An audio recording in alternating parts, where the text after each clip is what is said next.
students, welcome to your online lecture of English. So let us take a break from reader section. I'm sure that you have enjoyed the poems and stories that we have discussed in our reader section. Now let us move towards grammar section once again, and we are going to start chapter 6 of your grammar, and topic you can see on the board, the verb. So बच्चों, what do you mean by verb?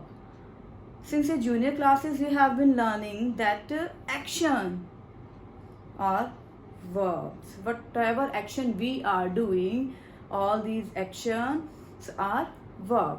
So ठीक है, it is fine that now let us understand verbs in detail with the help of this definition which I have written for you.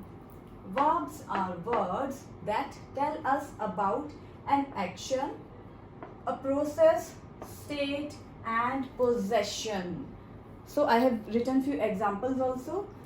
So children play football.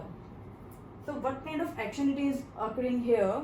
Physical action. Children are playing in the park. Children are playing football. So play is verb here, and what kind of action it is? It is physical action. Now if I say I wish I were a bird, I wish I were a bird. Can you see my wish? आप मेरी wish देख सकते हो? No, I'm just thinking.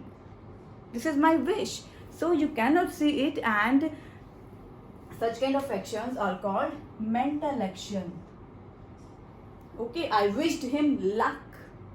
So it is also example of mental action. After that, state of being. Like I am a teacher, you are students. Here I have written I am a doctor. So this is a state of someone, that what that person is. So with the help of am, it is also verb here, and it is telling the state of someone. The water is boiling. The process is going on of boiling. Okay, boiling is going on, and this is with the help of is, I am showing the process. Okay, so after that, Mr. Verma has a car. Possess something. Possession.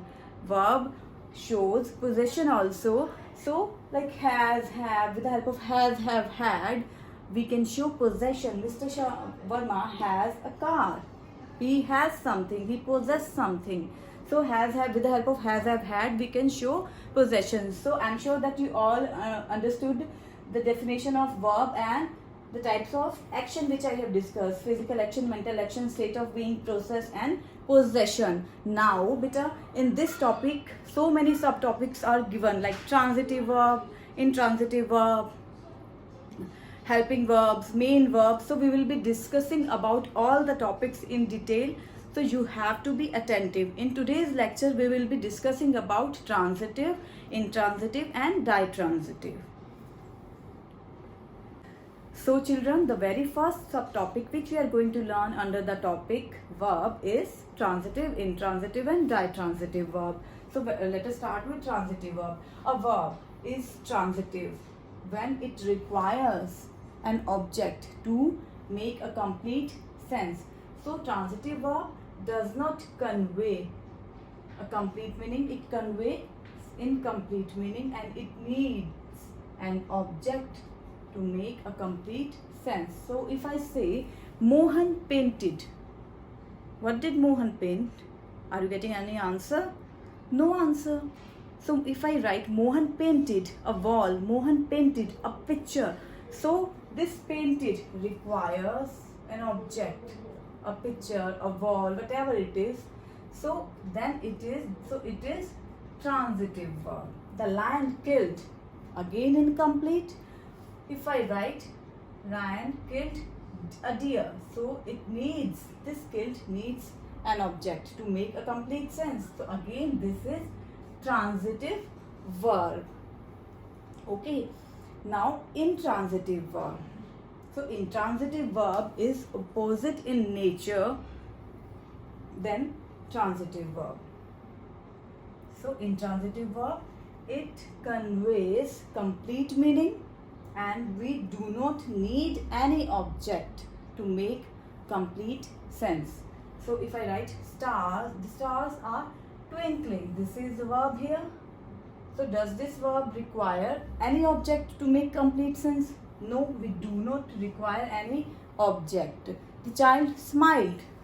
The child smiled. It is complete in itself only. We do not require any object to make the sense complete. Okay, so it is giving complete meaning to us. So this is intransitive verb. So when intransitive verb conveys complete meaning to us and it does not require any object. Now let us move to ditransitive verb. So transitive clear, intransitive, now ditransitive.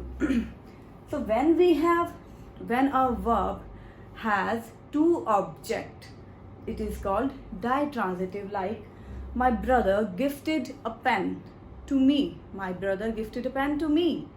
So gifted, what did my brother gift? Gifted a pen. To whom? To me. So if I ask, so here in this sentence, beta, now you have to identify the two objects are there. So so we have one direct and another one is indirect object. So direct object will be if we ask question after putting what, so we are getting answer of what did my brother gifted pen.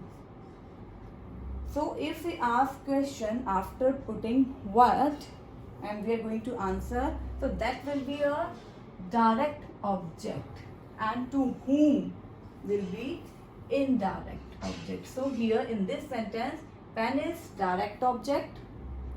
It is directly related to this gifted. Gifted a pen. Okay, what did he gifted? He gifted a pen. We are getting question of after putting what?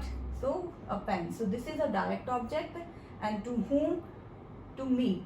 So this is a indirect object. Okay, so this is ditransitive. When a verb has two objects in a sentence, so it is called ditransitive verb. So in this topic verb, so many other topics are also given that we will be discussing in next lecture. So better listen all the things carefully and do practice of exercise given in your book. Thank you. Have a nice day.